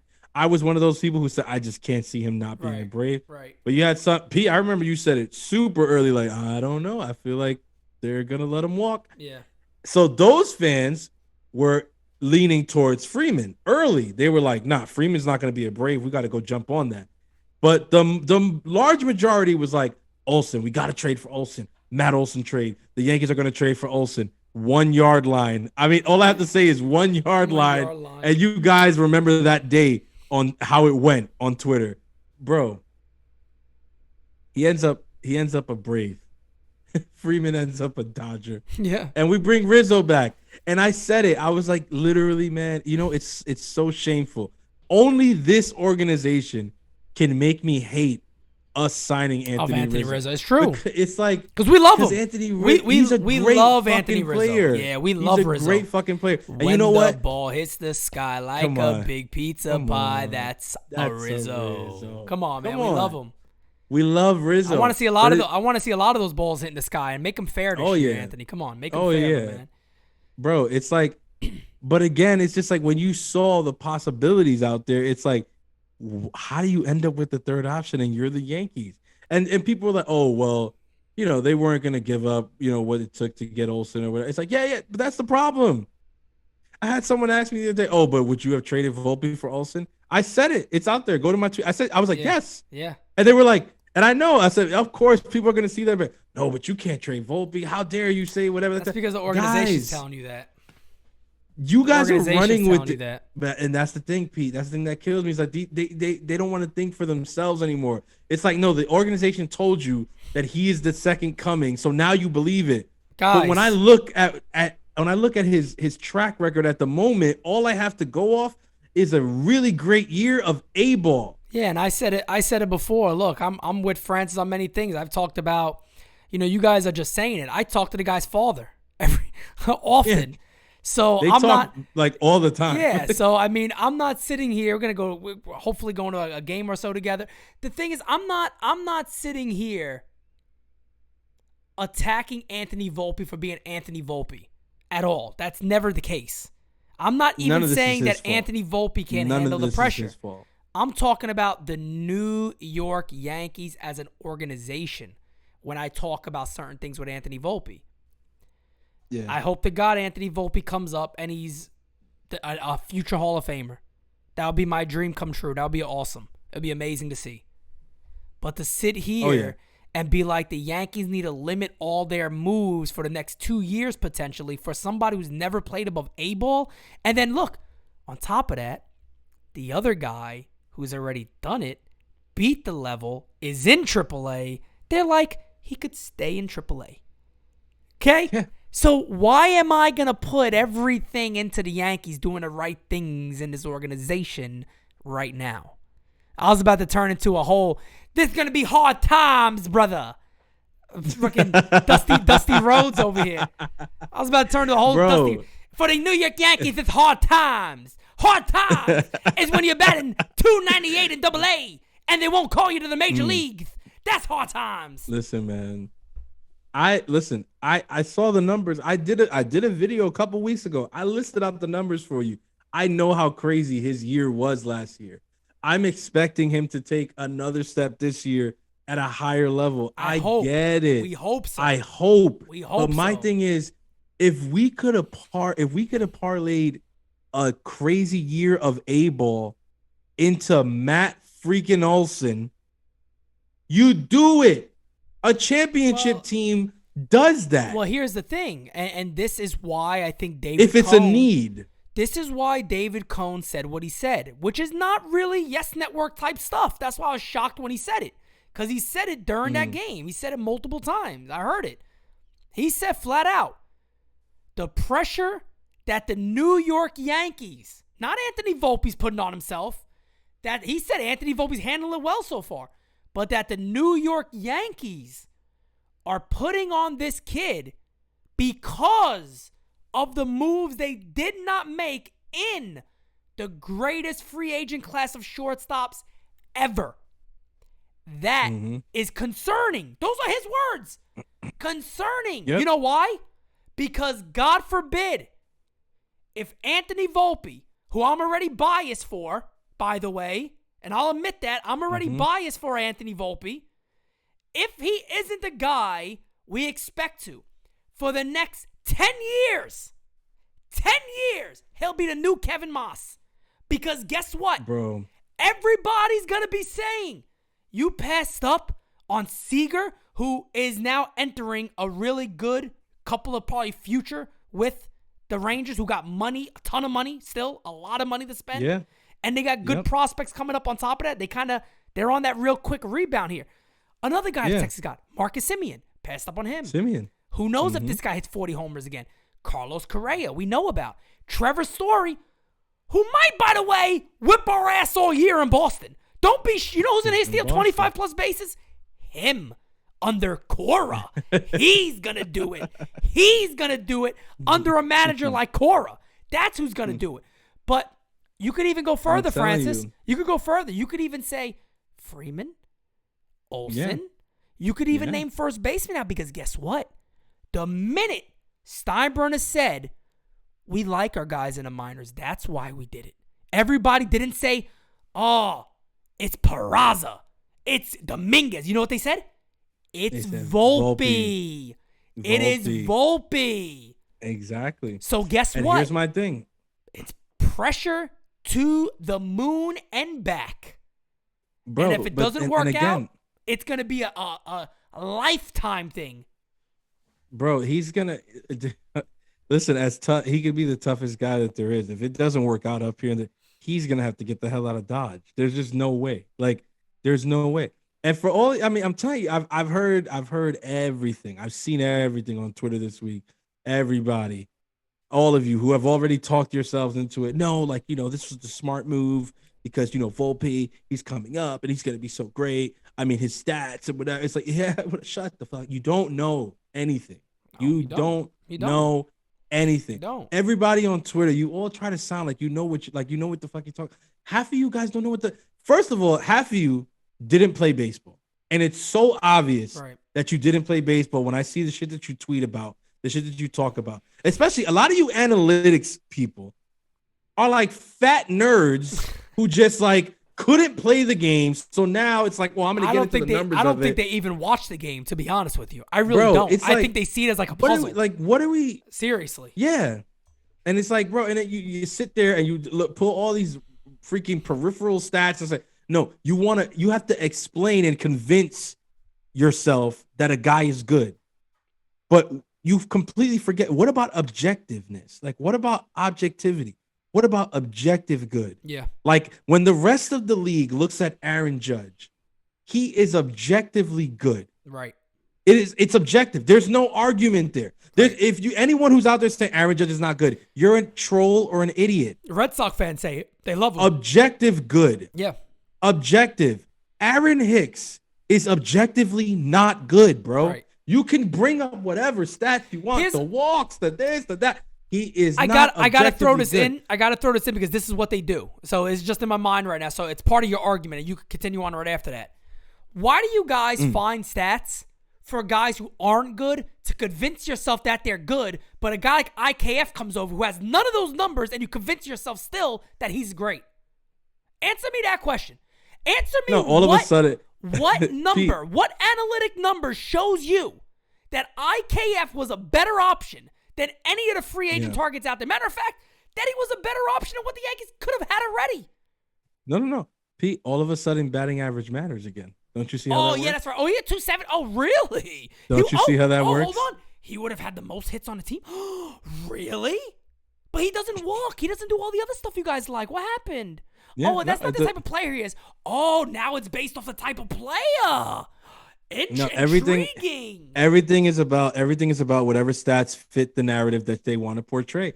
And everything is about people going to freaking Baseball Savant, reading a couple numbers, and then going on Twitter as if they're smarter than everybody. And I'm here to tell you, you're not. Everybody can go on their phone and go to Baseball Savant and read some numbers. Anybody can do it. I didn't even know the site. Pete, save yourself. I'm not gonna. This mind up here doesn't do all that. Trust me. Listen, I'm gonna tell you why I do it. I do it because, like, you know this because we've been talking and doing this podcast 2 years, but before that we talk whatever. I'm really big into numbers. Right. I'm really big into, and I love that shit. So I go to Baseball Savant to really dig into the stats that already mean stuff to me, like batting average. I go to Baseball Savant to dig into it further. Yeah. Right? Yeah. But it's like I don't go to Twitter with freaking FIP and start arguing with people about pitchers. You know what I mean? Jordan Montgomery's better than Robbie Ray. Yeah, I don't do that. I'm not going to go to Twitter and say, no, but what you don't understand is if you just look at his FIP, if you just look at his XOBA or his XERA, and it was like, shut up. Yeah, look at his look at his balls. You want to look at something? Look at that. But what I'm trying to say with my argument here, and I know I've circled a lot, but I'm going to land right here. The New York Yankees should not have a myriad of players that you have to explain how they're good to people. The New York Yankees have historically been the franchise who has a group of players who are objectively good. 2009, look at the lineup and the roster. Unbelievable. You didn't have to tell people, oh, CC Sabathia. Oh, is he good? No, yeah, he's good. Yeah, he's good. AJ we know Burnett. That. He's good. Oh, is he good? Yeah, he's good. Oh, Robinson Cano, how's he? But yeah, he's good. Derek Jeter, yeah, he's good. You remember when we used to get players because? Oh yeah, he's good. You remember we used to get players too because they were on a team like either in our division or they should just dominate us. So we were like, yeah, let's just get them because one they're good and one we don't got to face them anymore. We used to do that stuff. We did it with Burnett. Remember? A lot. Burnett, we couldn't touch him. Never could touch Burnett. On the Jays. On the Jays, right? Anytime he pitched, you were like, we're gonna get him today, and it's like, yeah, 7 innings, 1 run. Nope. Yeah, we didn't get him again. We never get him. And the Yankees said, sign him. Bring him in. And he wasn't the same age as Burnett with the Yankees, but we got him. Yeah. But we got him. So, I mean, and he wasn't bad in the postseason. He did his thing. So got him out of Toronto. So whatever the hell was happening up there wasn't happening anymore. Look, so that's what my point is that, like, when you're spending $250 million on a payroll, you should be able to just look at the team and look at the big positions and say, yeah, that guy's good. And everybody agree, like, answer you like, yeah, that guy's objectively good. Like, don't argue with me. Don't argue with me now that Carlos Correa is a twin and we went with IKF. Don't come now with this nonsense. Oh, well, Correa is not really that good. No, shut up. Yep. Shut up. He had like I think he had the highest WAR among all shortstops, the third highest WAR in the entire league. He won a platinum glove, for Christ's sake. Like, why are we trying to pretend? No, you know why? And let me not ask why. Because I know why. Because you're drinking the Kool-Aid. You're talking yourself into the team. Even more, you know what? We didn't get him. Because if we got him, he would have been the godsend. But we didn't get him, so now we got to shit on him or figure out reasons not to like him and why IKF is better. Yeah. And here's my thing, Pete.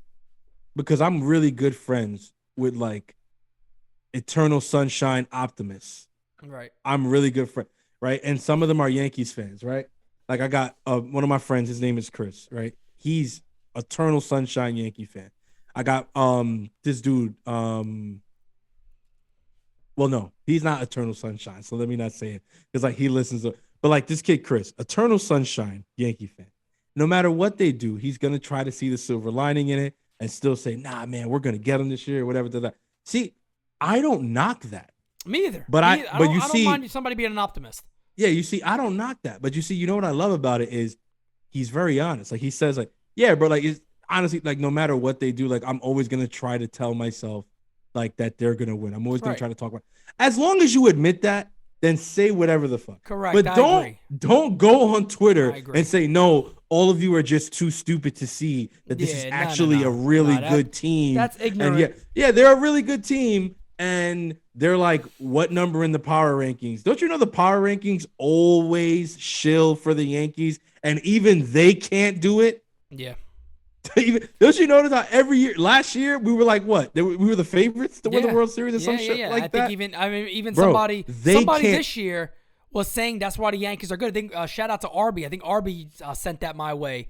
That Vegas had the Yankees as the odds winner to win. And like, oh yeah, Vegas has a win, so you know what that means. We're going to win. And I'm like, are you guys dumb?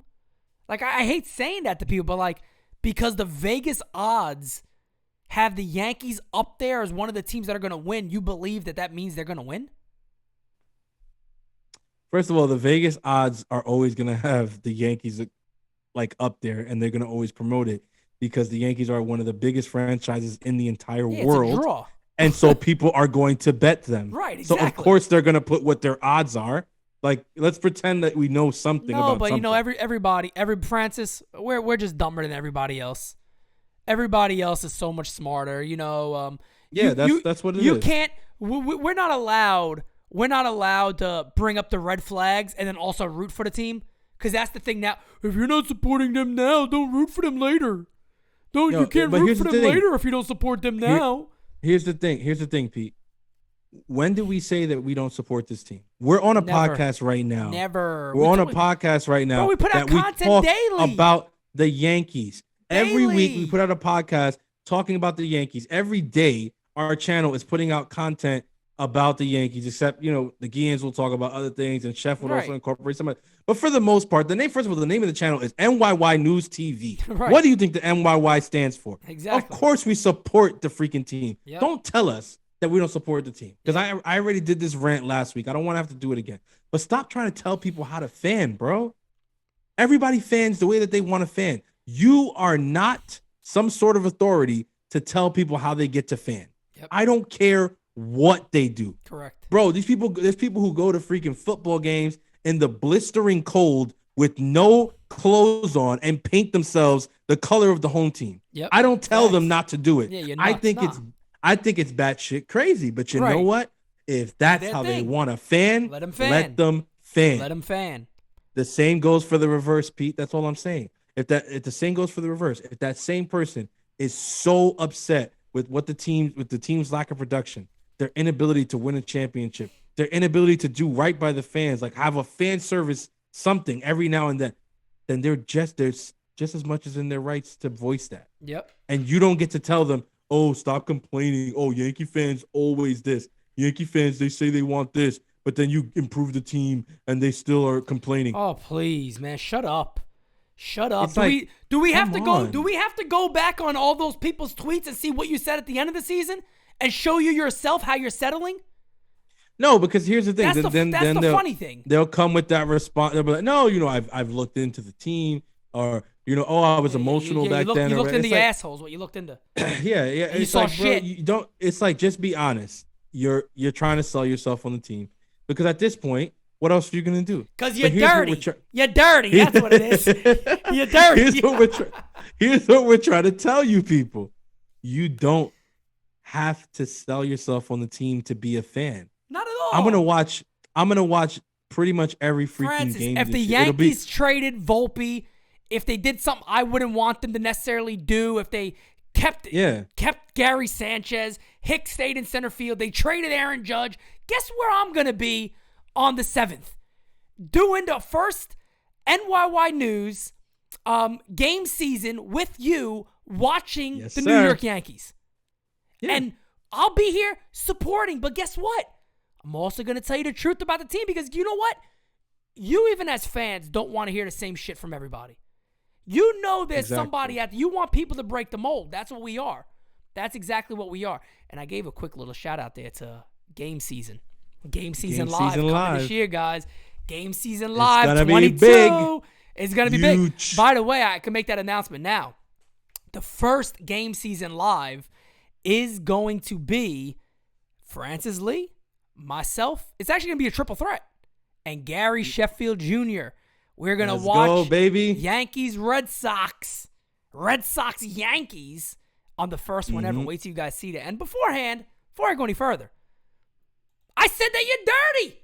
And when you're dirty, I need a round of applause for the dirty folks out there. I need a little clap it up, everybody. Clap it up. Clap it up. Guys, anyway, today I am excited to announce Manscaped launched their Ultra Premium Collection. There's the claps. Believe it or not, it's for your not-so-private parts. I'm talking about leveled up hygiene routine with your favorite manly scent. This is an all-in-one skin and hair care kit for the everyday man that covers you from head to toe, literally. Manscaped is trusted below the waist. Now trust them with the rest. Join the over 4 million men worldwide who trust Manscaped by going to manscaped.com for 20% off and free shipping with that code right up there. It's been there the whole time. Spittaz, Spittaz. Francis, I heard you got your Manscaped stuff in the new Ultimate Premium Collection. Oh yeah, let me tell you, it is ultimate and it is premium. Premium stuff.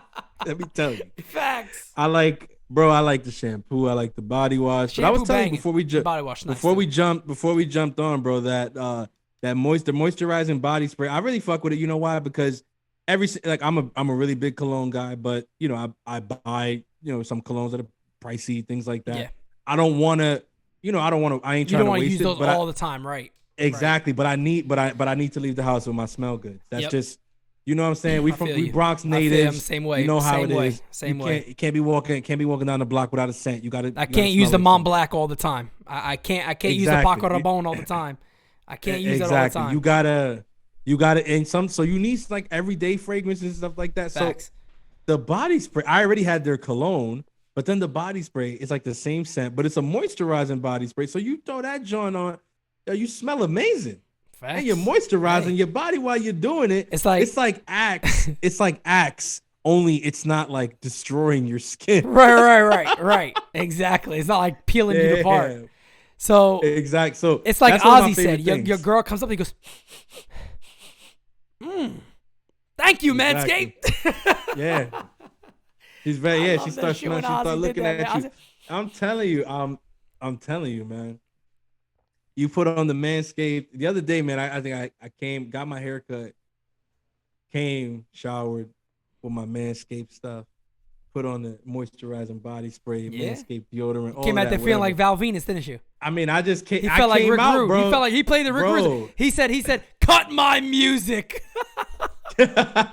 Bro, I mean, I was walking. I'm telling you, I'm walking around the house, and I felt the eyes was on me, man. Yeah. I was like, yeah, I know. You knew it. I know. I see what you. I know what you're looking at. I know what you look. You smell me. No, I be doing shit smell like me. that too. I be doing shit like that. I'll be coming out with the song. I'll say, "Cut my music." Bro. I'll turn that shit off.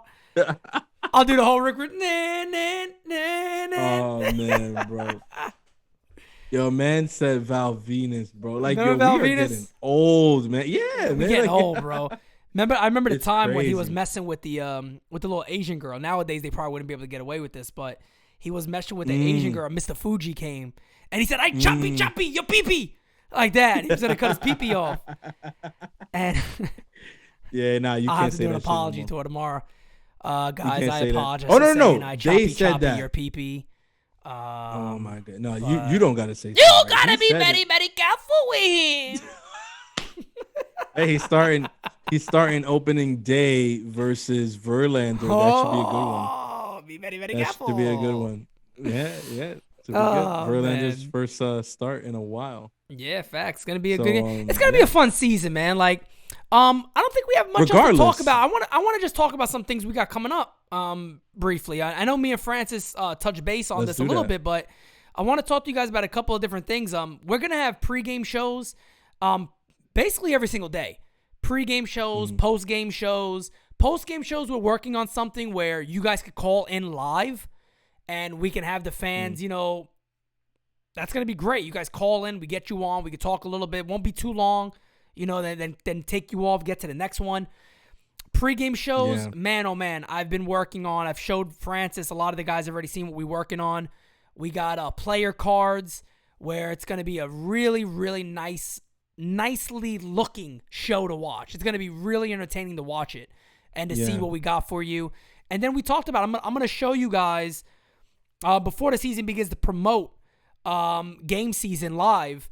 I'm going to promote that a little bit. I'm going to show you guys the intro I finished up today and how that's going to look overall. But I'm just really, really excited. One, as a business owner, but then two, as a fan of this team, to do this stuff with a fan base.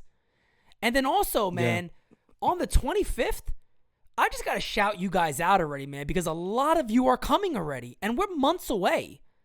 And a lot of you guys have already bought tickets. Like, we're going to have a squad of well over 50 people at Yankee Stadium that day for us. It might hit 100. I mean, we don't know by the time the season gets here. I hope. So it might hit well over 100 people that's going to come out there and celebrate that day with us. So if you guys can make it. I hope we show up with 100. Francis, I'm right there with you, man. I want to meet every single one of you. See, when I tell you guys that, I'm saying it because I'm honest. I want to meet every single one of you. You know, and then the team, you know, we got some things planned afterwards and stuff like that. But I want to meet all of you. Like, I want to hang out with you guys. I want to have a drink with you guys. I want to laugh. I want to talk. I want to figure out how, you know, we can continue to support one another, help one another. A lot of people in the chat, you know, have already hit me up. Pete, see you on the 25th. That's what's up. You know, that's the reason why we do this. One, because that's why we ask to share. That's why my fiance's in the chat saying, get the likes up, because that is the way you guys could also support the channel.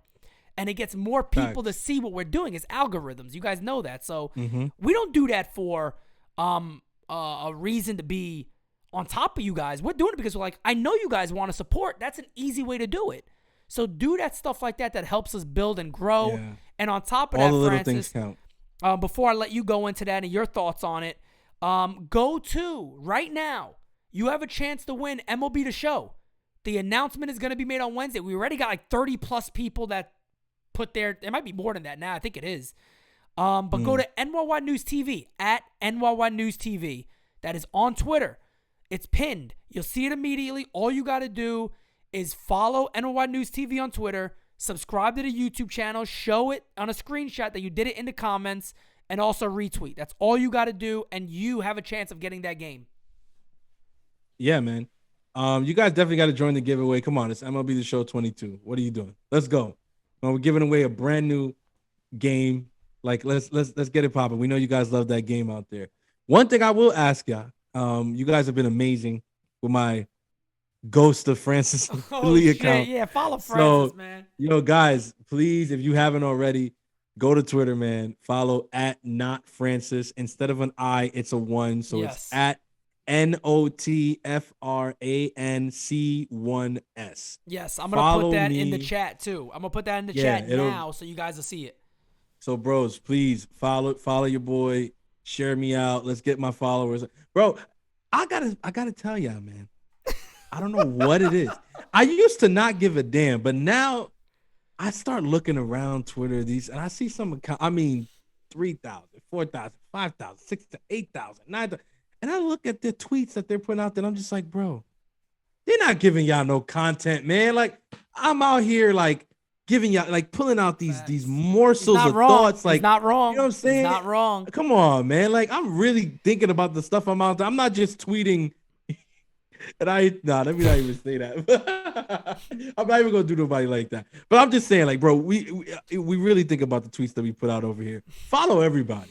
And right now, I'm at like even 200 yet. So I'm like, bro, I got to get back. Yeah, I don't understand. I think I'll get I put it out there, like, follow, and I'm like, man, why won't you guys? I got to go over 5,200 people. Follow the dude. Can we get him to 1,000? Can we get him to 500? At least. Maybe it's because maybe people are offended that you're an ageist. I mean, it could be that. What it is. You know what? It could be that. No, and you know what? I mean, if that's the case, maybe they're like, he's an ageist. He probably doesn't really belong on Twitter. That's true. I am an ageist. Yeah, I mean, there were probably some people very happy about that suspension. But then I came back. The ghost. Back at it, baby. That was, by the way, that was genius. That was when I first saw that, I started cracking up. I said, man, this man came back as the ghost of Francis Lee. That shit is funny. He changed that shit to like the Haunted Mansion character color. From like the Haunted Mansion. I was like, oh my God, this dude really went in on this shit. I was like, yeah, I thought people would get a kick out of it. It's funny. The whole situation is funny, bro. Like, I think I'm gonna get that account back anyway, but still, like, man, I can't wait to post that up in our office. I got plans on a lot of things we're doing when we have an office and things like that, guys. And Francis's tweet is gonna be one of the first things you see when you walk in. I think that's one of the greatest tweets in the history of mankind. My man brought back baseball, and people gave him no credit. People gave literally, him, it's this just man so added funny. MLB. At the end of it, he within said 15 MLB. minutes. It was back. Yeah, within 15 minutes, the deal was announced. The friggin' players went against the executives. Oh, man. The players went against the executives. I've got to do it. Listen, the 8 guys voted no. They were like, Scherzer and all, side. like, yeah, no, we're not doing it. Everybody else like, yeah, we are. Max, you about to get choked sorry. out. Sorry, Max. Yeah, sorry, Max. Francisco. We actually helping you guys. You don't even know it yet. You got this cat out there, Francis Lee, who's atting people. Yeah, he's coming in hot. You better watch for him. This dude he's off the hinges. he's unhinged. And I'm not talking about that podcast. Right. It's the other one. Right. Nah. Oh, but man. last thing. I really want to see you guys on the 25th, man. So if you haven't already, like Pete just said, please buy those tickets. The link is going to be all over the chat. Bring your wife. Bring your wife. Yeah, bring your girlfriend. Go on a bring date. your wife. Bring your girl. We like doing it. Bring your side piece. Like I ain't. You know what I'm saying? Like just. I don't care. Man. You know what I'm saying? If you find a hooker on 168, bring her. You know what I'm saying? If you want to make a stop by Hunts Point before you pull up to the game, bring her. Okay, it's all right. Nobody's gonna judge. You could be like, yeah, this is whoever. Cool. Nice to meet her. How you doing, honey? How are we gonna judge what you bring to the game when look at what the Yankees bring to the field? Like, come on. We think we're gonna judge you. I think I'm gonna walk in, and when everybody's there, like, we all, have a little we're gonna obviously, have a little statement to make. We want to talk and thank everybody. I think I'm gonna start off with Paulie Walnuts when he got out of prison and he came in and said, "What do you hear? What do you say?" What do you hear? What do you say? Man, man. Yo, man, this is the 25th is gonna be epic, guys. Don't miss it. Don't miss it. Especially you OGs, man, who've been forever, bro. Like a lot of you guys, bro. I was in chats with y'all watching Pete's videos years ago. And like I've never met you guys in person. So like, yeah, man. Think like about don't it, miss think it. about It's it for gonna be me so too. epic, Like, man. and I think about it for me, like, just knowing that some of you guys were like my earliest supporters going back. Shit, Sal, my boy Sal was reading my articles back when I was like 17 on the original NY News blog. That's crazy. And he remembered them, and she was like, I remember when you actually broke the Gary Sheffield news. And that was way back in the days. Like, I remember you did Humberto Sanchez and all that. And he was like, I remember the article that you wrote. It was on Yankee forums, because the Yankees used to have a forum back in the day at Yankees.com. They would have a forum, a message board. Yeah. And I was actually pretty popular on it. NY News was popular on it then. And, some of you knew me since then. And even if you didn't, you knew me when Felix brought me back into doing this. And I did the Aaron Boone video. And it's just crazy because there's so many of you who saw me doing kitchen videos and all these videos in my car and all cooking this stuff. With and it's like Simonetti. cooking with the sauce. And I mean, now cooking with the sauce. Now Simonetti After Dark. Simonetti After Dark. Now we have all this other stuff on. I remember you talked about, what was the one? He said, he got Ugats. Is what he does, bro. Yeah, exactly. He always talks about that favorites, shit. Bro. So, hearing you guys talk about that and then meeting it, chopping it up with you guys, sitting back, having a drink with you guys, laughing, watching a ball game. I mean, that to me, that's what somebody told me, really, like, yeah, but you guys are saying think about, if you support this team, really think about it hard. That's still my message. But you got to understand, this is so important to us. You're doing this for NYY News TV. In reality, yes, that I game understand is not you're about buying the tickets. Yankees. It's not about the Yankees. I'll be honest. When I think about going that day, I'm not even thinking about going, I'm going to watch the game. I'm thinking about the camaraderie with everybody. That's all I'm worried about that day. The game is actually a backdrop for this It's a event, backdrop. to be it's honest. a backdrop. No doubt about it. Like, we're going to get there. We're going to eat. We're going to drink or whatever. The game's going to start. We're probably going to go get more beers. We're like, I plan to be talking to you guys all game long, bro. And like, can you imagine? You guys already know how loud I am. Can you imagine if Francis is like 12 rows ahead of me? Like, yo, Francis! What? Exactly. Yeah, you see that shit? It's like, yeah, bro. It's gonna be wild. We're gonna be behind Joey Gallo, so we could ball the shit out of him the whole time. That's gonna be fun. Oh man. So it's gonna be a hell of a time. If you haven't, look, the link is in the chat. You guys know my fiance's always throwing it in there, so the link is in the chat. If you can make it, I'm telling you guys now, make it, and yes. let's have a good time together, man. But don't miss it, baby. Francis, if you wanna do the honors and take us out, y'all already know, man. We about what? Pretty much halfway through spring training. Yeah, it's basically over. We got a few days. We almost there. From opening day, so it's very, very soon. The season is approaching, so keep it locked and stay tuned to the only platform that's actually going to give you the real, actually going to give you the truth, and it's not going to judge you for whatever opinion you have on the team. And we mean whatever opinion you have on the team. Yep. All right? And remember always that the next episode is, in fact, the best episode. Yeah, I was just thinking about that. We have one episode after this one before opening day. Unbelievable. We are here. We are here. The season is here. We made it. So, guys, with that being said, we will never come whack on a Designated Spittaz track. It's what we do. It's who we are. So, until next time, adios. Before it hits the front page.